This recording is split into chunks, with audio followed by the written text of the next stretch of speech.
If you're excited to play Sugar Heist, this video will quickly and simply show you how to play. Before the game starts, there are 3 things to set up. Number 1, shuffle the deck of candy cards and deal 6 cards to each player. Put the rest face down in the center of the table. Number 2, shuffle the battle cards and put those face down right next to the candy cards. And number 3, deal 2 vault cards to each player. Those go face up on the table in front of you. The rest go in the center of the table. You'll also want to leave some room for 2 discard piles, one for candy and one for battle cards. The objective of the game is to collect, trade, and steal candy cards. The player with the most candy stored in vaults wins. You do that by collecting sets of candy cards and storing them on vault cards, like this. Other players can steal candy in a vault. That's why it's important to lock the vault as soon as possible. You do that by collecting as many candy cards as listed on the bottom corner right of the card. This is how many candies you need to lock a vault, and this is how many of that candy type are in the deck of cards. Now once you reach that lock number, you can let other players know your vault is locked by flipping over your vault card. Candy may not be stolen from a locked vault. You may still add candy to a locked vault. As an example, I'll add another Power Sour and a wild card. As long as you stay above the lock number, the vault stays locked. But if you drop below the lock number, the vault becomes unlocked. So how do you know when you can put candy into your vaults? Each player's turn has 3 phases, which must be followed in this specific order. Phase number 1. At the start of every turn, you must play a matching pair of candy cards from your hand and place them into one of your vaults. If you can't play a pair at the start of your turn, discard 2 cards from your hand and draw 2 more. Then skip the rest of your turn. Let's pretend I did have a matching pair and play phase 1 again. This is how it works. I'll take these 2 nutty butts and put them on top of this vault card. Now the only time you can put candy in a vault is at the start of your turn. So if you have other matching pairs, you do that now as well. I have these 2 matching Fruity Booties, so I'll put those down as well. One thing to remember is that each vault can only have 1 type of candy. So once you start collecting a type, you have to keep adding that type or discard all candy to start a new collection. I still have an empty vault to the left here, so I'll add the Fruity Booty to that one. And that's phase 1. Phase 2 is when you scavenge for candy. After you've played your matching pairs, flip over 2 candy cards from the candy card deck and place them in the center of the table so that all players can see. If you'd like to keep them, add them to your hand without consulting other players. I'd like this Nutty Butt card, so I'll add that to my hand to play on a later turn. Since I don't want this Lucky Sucky, I'll see if any other players would like to trade with me for cards in their hand. During the trading phase, you may trade with any other player. And other players can try and outbid each other to win the trade. As an example, I'll ask the other 2 players if they want the Lucky Sucky. Zach says he'll give me a Nutty Butt for it, and Pam says, "Do you have anything else besides 1 Lucky Sucky?" I can also trade cards from my hand, so I'll add another Lucky Sucky to the offer. Pam, I'll give you 2 Lucky Suckies for a Nutty Butt and something else. Sure, I'll give you a Nutty Butt and a Fruity Booty. When you trade cards, they go directly into your hand, and you'll be able to play them on your next turn. Lastly, all trades must involve the person whose turn it is. Phase 3.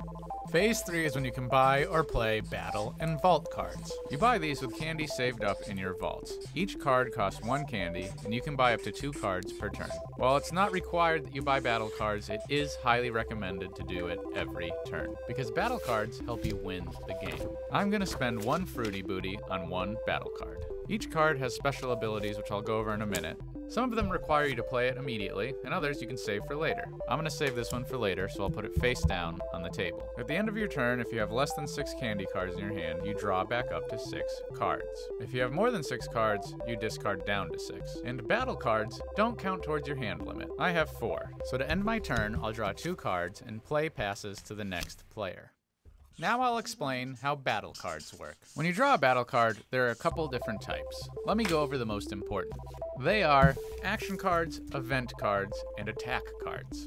Action cards let you do things like spy on people's hands, unlock locked vaults, or nab all their candy in an unstoppable night raid. They always have a black background in the text area. Event cards always happen immediately, and they will always have this yellow background. If you have a question about how a particular card works, check the rulebook. Lastly, there is attack cards. This is the main card you'll use to steal candy from other players, unless the player you attack has one of the final card types, a mom card. A mom card can be used to stop an attack, an event, or an action card. If you're attacked and have a mom card, simply discard your mom card and yell, "Mom!" That blocks the attack and protects you for the rest of your turn. Please remember that battle cards may only be played during Phase 3 of your turn. Lastly, I'll explain how attack cards work. Attack cards have 3 different types of artwork on them, but they all work the same exact way. When you draw an attack card, you'll see at the bottom you have 2 options of play. Option number 1 is to play the card immediately when drawn to attempt a heist. If you choose to heist, this is how it works. Declare a target player, then both take turns flipping over cards from the battle deck. The first player to reveal 2 attack cards wins. If you played the attack card and win the heist, you get 6 candies from the losing player's vault. Stolen cards go directly into one of your vaults. But if the target reveals 2 attack cards first, the heist fails and you don't get anything. But don't worry, they don't get anything from you either. They simply defend their cards. Let's say you attack someone and the candy they have does not match what's in your vaults. One option is to discard a candy you already have to make room for the new candy.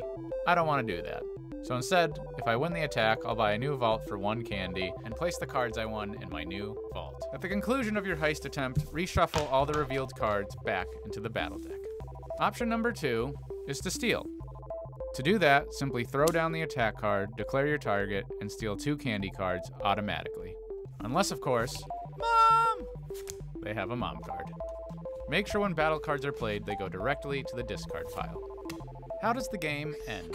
The first time you run out of candy cards, reshuffle the discard pile and keep playing.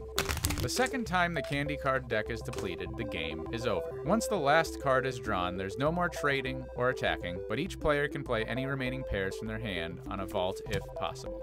The remaining cards in their hand are discarded. When the game ends, it's time to count your points. Each player will put all their candy cards into a single stack, and everyone counts their points out loud. 1, 2, 3, 4, 5, 6, 7, 8, 9, 10, 11, 12, 13, 14, 15, 16, 17, 18, 19, I won! And that's how you play Sugar Heist. Get out of here, you beautiful beast.